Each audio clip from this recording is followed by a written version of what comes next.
Hello, folks. Hope you're all doing well. You want to know about the first roster announcement? I would say the biggest roster announcement we have seen so far for Valorant. Okay, let's break it down. That being demonetization awaits me. Nip.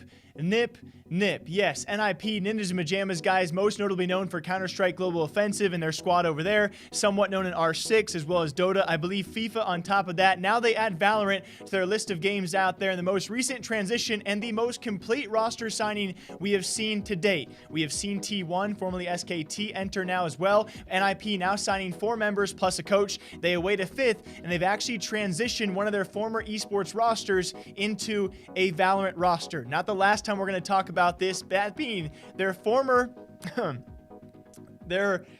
their former Paladins roster. Yes, actually a world championship though, a very top level Paladins roster has now just swapped over to become a Valorant team. They have 4 members alongside one of their former members as well becoming a coach. They are now awaiting a 5th member to fill out their full 5-man squad.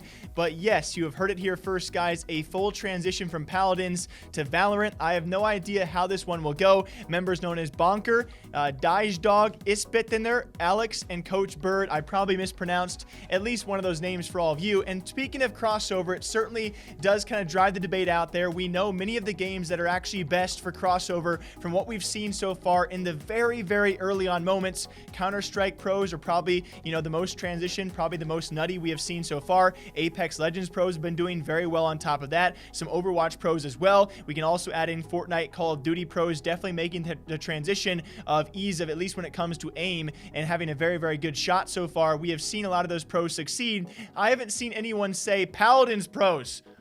Sleeping on them, guys. Paladins pros can make this move. But albeit a very well-known Counter-Strike organization, that being NIP, otherwise known as NIP, has now officially entered the Valorant race. They will not be the last, and I will break them down for all of you guys. I think eventually we can judge and break down these rosters as well based off their signings. So far, I think T1, the only real signings out there as well. NIP now joined the list of the first team to actually transition a different esport roster into Valorant. I'm not going to say this is actually too highly expected of a roster, although they did win a Paladins World Championship just last year.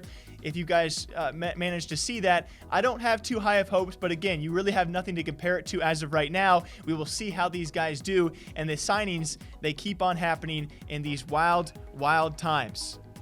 NIP, wow, who'd have thought? Nip.